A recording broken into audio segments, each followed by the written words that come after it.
पिछले 20 सालों में कैंसर के ऊपर 20 अरब डॉलर से ज़्यादा पैसे खर्च हुए हैं, लेकिन इसके बाद भी अनफॉर्चुनेटली कैंसर के केसेस में कमी नहीं आई है। मैं आपको कुछ डेटा बताता हूँ। नेशनल कैंसर रजिस्ट्री प्रोग्राम, जो कि ICMR यानी कि Indian council of medical research के द्वारा दिया गया है, 2020 में 13,92,000 केसेस रजिस्टर हुए, जिसमें से 7,70,000 डेथ हुई है सिर्फ कैंसर से। 2021 की अगर हम लोग बात करें तो 14,26,000 केसेस रजिस्टर हुए हैं, जिसमें से 7,89,000 डेथ हुई हैं। और लास्ट ईयर की अगर बात करें 2022 की, तो 14,36,000 के लगभग केसेस रजिस्टर हुए हैं, जिसमें से 8,08,558 लगभग डेथ हुई है। इस वीडियो में हम समझेंगे कि कैंसर के पीछे का रीज़न क्या होता है, क्या प्रोसेस रहता है, कैसे कैंसर उभरता है, क्यों हमें एक समय बाद पता चलता है, बहुत टाइम बाद पता चलता है कैंसर को लेके। एवरीथिंग हम इस वीडियो में डिस्कस करेंगे। बिफोर दैट मैं आपको बता दूं, this video is not targeting any cancer patient. ये वीडियो सिर्फ एक जनरल इंफॉर्मेशन के लिए बनाई जा रही है। इतना डेटा बढ़ रहा है तो अब हमें समझना पड़ेगा कि कैंसर के कारण क्या होते हैं।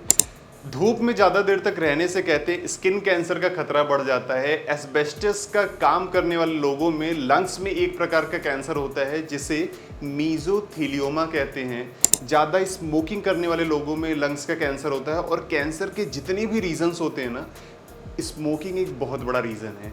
चिमनी से निकलने वाले धुएं से लोगों को प्रोस्टेट कैंसर का खतरा रहता है। मतलब आज के लाइफ में मोस्टली हर एक चीज़ों से कैंसर का खतरा है। हर्बिसाइड होता है, पेस्टिसाइड होता है, फैटी फूड्स हम लोग खाते हैं, इससे जो केमिकल्स होते हैं उस केमिकल से भी हमें कैंसर होने का खतरा बढ़ जाता है। और मेडिकल की लैंग्वेज में इसी केमिकल से जो हमें कैंसर का खतरा बढ़ रहा है, इसे कार्सिनोजन कहते हैं। और कार्सिनोसिस एक प्रोसेस होता है, इसी के थ्रू कैंसर एक रूप लेता है। मैं आपको बताता हूँ कि कैंसर को पनपने में बताया जाता है कि 10 से 20 साल लग रहा है, लेकिन इस 10 से 20 साल में हमारे बॉडी में ऐसा क्या हो रहा है कि हमें पता नहीं चल रहा है। और एक लास्ट स्टेज में जाके हमें पता चलता है कि कैंसर हो गया और ये लास्ट स्टेज पे है। समझिएगा पहले कि हमारी बॉडी सेल्स से बनी हुई है और उन सेल्स को एक ऑक्सीजन की जरूरत पड़ती है अपने आप को एकदम स्वस्थ रखने के लिए। हमारे आर्टरीज में जो ब्लड फ्लो करते हैं उसके अंदर जो ऑक्सीजन होते हैं, सेल्स हैं, वहीं से ऑक्सीजन लेके खुद का जो फूड है, हेल्थ है, उसको बना के रखते हैं। और जब वो वहां से ऑक्सीजन लेते हैं और जो ऑक्सीजन के कुछ पार्टिकल्स वहां पे रह जाते हैं, कुछ अकेले हो जाते हैं, तो वो उसको पूरा करने का प्रयास करते हैं। जैसे मेरे पास अगर 100 रुपये हैं, मेरे 50 रुपये कहीं खो गए, तो मैं अपने 100 रुपये को कंप्लीट करने के लिए आगे पीछे दाएं बाएं कहीं ना कहीं हाथ पैर मारूंगा कि मेरे 100 रुपये कंप्लीट हो जाए। सेम उसी तरीके से जो आर्टरीज में ऑक्सीजन अकेले पड़ गए हैं, उनके जो पार्टिकल्स अकेले पड़ गए हैं, वो उसको कंप्लीट करने के लिए इधर उधर अलग अलग सेल्स में हाथ पैर मारते हैं। और जो ये हाथ पैर मार रहे हैं ना, इसी को बोला जाता है free radicals. Free radicals cells पे अटैक कर रहे हैं। पहले तो एक सेल था, सेल अपने आप को कंप्लीट कर लिया वहां से ऑक्सीजन लेके। अब जो ये फ्री रेडिकल्स बच गए, ये सेल्स पे अटैक कर रहे हैं ताकि वहां से ये अपने आप को इलेक्ट्रॉन लेके खुद को कंप्लीट कर पाए।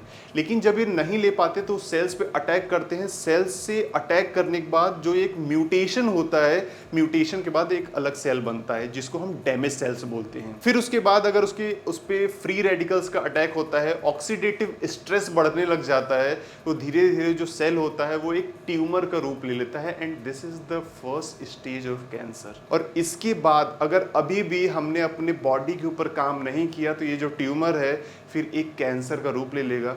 फिर कैंसर में वो ताकत आ जाती है कि पहले एक पार्टिकल्स में रहेंगे, एक सेल्स में रहेंगे, फिर 1 से 2 बनेंगे, 2 से 4, 4 से 8, 8 से 16, 16 से 32, इस तरीके से कैंसर के सेल फैलने लग जाते हैं। और उस समय हमें अपने आप को बचा पाना कैंसर से बहुत मुश्किल होता है। इसीलिए आपने देखा होगा मोस्टली लोगों को जब कैंसर सुनाई देता है फिर कुछ दिनों बाद वो चले जाते हैं। तो मैं आपको यहाँ पे बताऊंगा कि अब कैंसर से जो प्रिवेंट करते हैं हम, उसको हम कैसे प्रिवेंट कर सकते हैं, अपने आप को हम किस तरीके से कैंसर से बचा सकते हैं। हमने सब कुछ बात किया, अब यहाँ से हम लोग बात करेंगे कि कैंसर को प्रिवेंट कैसे कर सकते हैं। और इसी प्रिवेंशन को बोला जाता है कीमो प्रिवेंशन। कीमो प्रिवेंशन में हम कैंसर के खतरे को कम करने के ऊपर बात करेंगे, जिसमें पहला स्टेज है कैंसर के खतरे को कम करना। पहले स्टेज का पहला पॉइंट है स्टॉप स्मोकिंग। इसमें जो सिगरेट से धुआं निकलता है, तो सिगरेट से निकलने वाला धुआं बहुत पावरफुल होता है ऑक्सीडेटिव स्ट्रेस को बढ़ाने के लिए, कार्सिनोजन का प्रोसेस स्टार्ट करने के लिए, जो कि कैंसर का एक प्रोसेस होता है। इतने बड़े खतरे को कम करना है तो आपको स्ट्रगल करना पड़ेगा कि किसी तरीके से हम ये स्मोकिंग वाली हैबिट को छुड़ा सके। नंबर 2 पॉइंट, हम लोग धूप में निकलते हैं, धूप से 2 रेज निकलती है, एक ultra violet rays A and ultra violet rays B. इन दोनों रेज से भी हमें कैंसर होने का खतरा होता है, तो कोशिश करिए जब भी आप धूप में निकलिए तो सनस्क्रीन लगा के निकलिए। तीसरा पॉइंट है कि टेक लेस फैटी फूड, जितना हो सके कम से कम फैटी फूड का सेवन करिए। क्यों? क्योंकि मैं आपको बता दूं, अगर आप अपने लाइफ में इस खतरे को कम करना चाहते हैं तो पर डे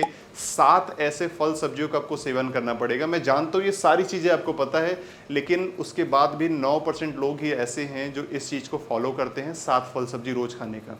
मैं क्यों कह रहा हूं फल सब्जी रोज खाने के लिए? क्योंकि ज्यादा फैटी फूड खाने से ना हमारे बॉडी में ऑक्सीडेटिव स्ट्रेस बढ़ता है, और अगर एंटीऑक्सीडेंट्स नहीं है तो फ्री रेडिकल्स का अटैक होगा सेल्स पे, जो कि लास्ट में कैंसर बनता है। चौथा पॉइंट है, जहां तक हो सके केमिकल्स वाले एनवायरनमेंट से दूर रहे, यानी कि जो हर्बिसाइड, पेस्टिसाइड, ये सब चीजें हैं, इन सब से दूर रहे, तब जाके आप कैंसर के खतरे को कम कर सकते हैं। This is the first stage. अब हम बात करेंगे सेकंड स्टेज की, कि क्योंकि फर्स्ट स्टेज में हम केमिकल से बचने की बात किए थे, क्योंकि आज के लाइफस्टाइल में केमिकल से बच पाना बहुत मुश्किल होता है, तो हम सेकंड स्टेज में बात करेंगे कुछ एंटीऑक्सीडेंट्स की और अपने इम्यून सिस्टम की, कि एंटीऑक्सीडेंट से हम जिस तरीके से ऑक्सीडेटिव स्ट्रेस से कैंसर का खतरा बढ़ता है, सेम उसी तरीके से अगर हमने अपने बॉडी में एंटीऑक्सीडेंट्स को बना के रखा तो एंटीऑक्सीडेंट्स फ्री रेडिकल्स जो इधर उधर भटक रहे हैं वो उनको बैलेंस कर देंगे तो कैंसर का खतरा कम हो जाएगा।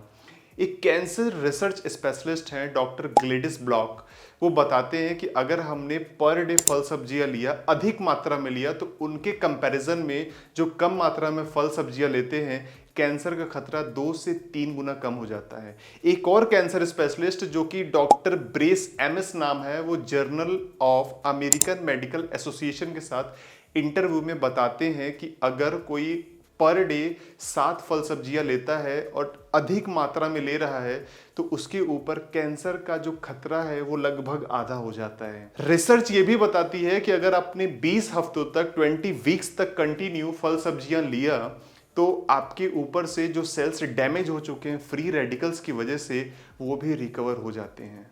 This is the second stage. Third stage में हम लोग बात करेंगे मैश यूनिट के बारे में। मैश यूनिट एक होता है, हमारी बॉडी का एक पार्ट होता है, एक प्रोसेस होता है, जिसके ऊपर मैं बहुत जल्दी कंप्लीट वीडियो लेकर आने वाला हूं। इसमें ये बताने के प्रयास मैं कर रहा हूं कि हमारे बॉडी के पास एक अद्भुत शक्ति होती है जो खुद रिपेयर करने का काम करती है। अगर हमारे बॉडी के अंदर कोई इशू होता है, कोई प्रॉब्लम होता है, तो बॉडी उसको खुद बदलने का प्रयास करती है, खुद ठीक करने का प्रयास करती है। लेकिन माय डियर फ्रेंड्स, कब ठीक कर पाएगी?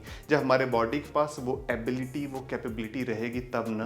तो इसी वजह से हमें फिजिकल वर्कआउट, मेंटल वर्कआउट और अच्छी डाइट के थ्रू अपने बॉडी को उस लेवल पे लेके जाना है कि अगर कल को कुछ हो तो बॉडी एक बार खुद उसको सही करने का प्रयास करे। This is all about cancer prevention. उम्मीद करता हूं आप लोगों को ये वीडियो बहुत पसंद आई होगी। कैसी लगी आपको वीडियो, एक बार कमेंट करके जरूर बताइएगा। Thank you.